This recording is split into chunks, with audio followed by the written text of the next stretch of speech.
Passion. The pathway of the saints and sages, the road of the wise and the pure, the highway along which the Saviors have trod, and which all Saviors to come will walk. Such is the subject of this book. Such is the high and holy theme which the author briefly expounds in these pages. Passion is the lowest level of human life. None can descend lower. In its chilling swamps and concealing darkness creep and crawl the creatures of the sunless world. Lust, hatred, anger, covetousness, pride, vanity, greed, revenge, envy, backbiting, lying, theft, deceit, treachery, cruelty, suspicion, jealousy. Such are the brute forces and blind, unreasoning impulses that inhabit the underworld of passion, and roam devouring and devoured in the rank primeval jungles of the human mind. There also dwell the dark shapes of remorse, pain, and suffering, and the drooping forms of grief, sorrow, and lamentation. In this dark world the unwise live and die, not knowing the peace of purity, nor the joy of that divine light which forever shines above them and for them.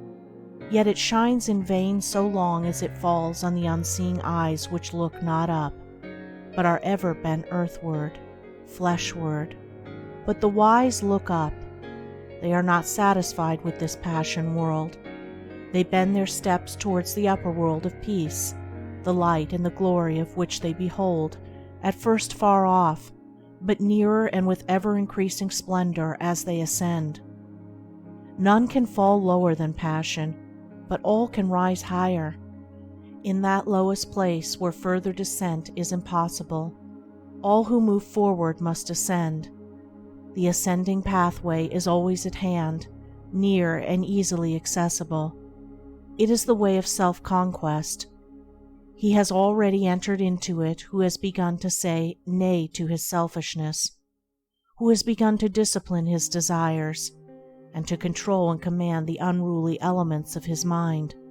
Passion is the arch-enemy of mankind, the slayer of happiness, the opposite and enemy of peace. From it proceeds all that defiles and destroys. It is the source of misery and the promulgator of mischief and disaster.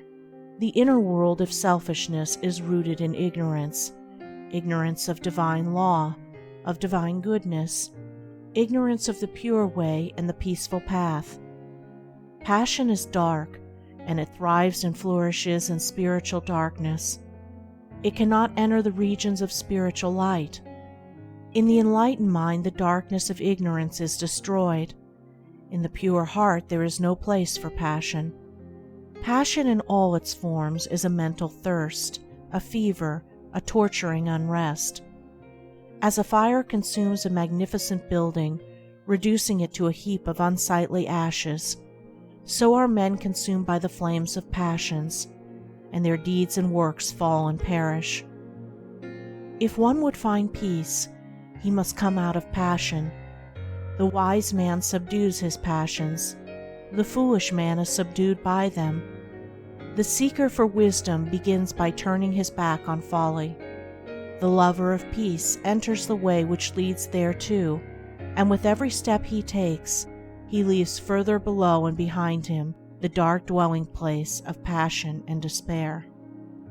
The first step towards the heights of wisdom and peace is to understand the darkness and misery of selfishness, and when that is understood, the overcoming of it, the coming out of it, will follow. Selfishness, or passion, not only subsists in the gross forms of greed and glaringly ungoverned conditions of the mind, it informs also every hidden thought which is subtly connected with the assumption and glorification of one's self. It is most deceiving and subtle when it prompts one to dwell upon the selfishness in others, to accuse them of it, and to talk about it. The man who continually dwells upon the selfishness in others will not thus overcome his own selfishness. Not by accusing others do we come out of selfishness, but by purifying ourselves. The way from passion to peace is not by hurling painful charges against others, but by overcoming oneself. By eagerly striving to subdue the selfishness of others, we remain passion-bound. By patiently overcoming our own selfishness, we ascend to freedom. Only he who has conquered himself can subdue others, and he subdues them not by passion, but by love. The foolish man accuses others and justifies himself, but he who is becoming wise justifies others and accuses himself. The way from passion to peace is not in the outer world of people. It is in the inner world of thoughts. It does not consist in altering the deeds of others. It consists in perfecting one's own deeds.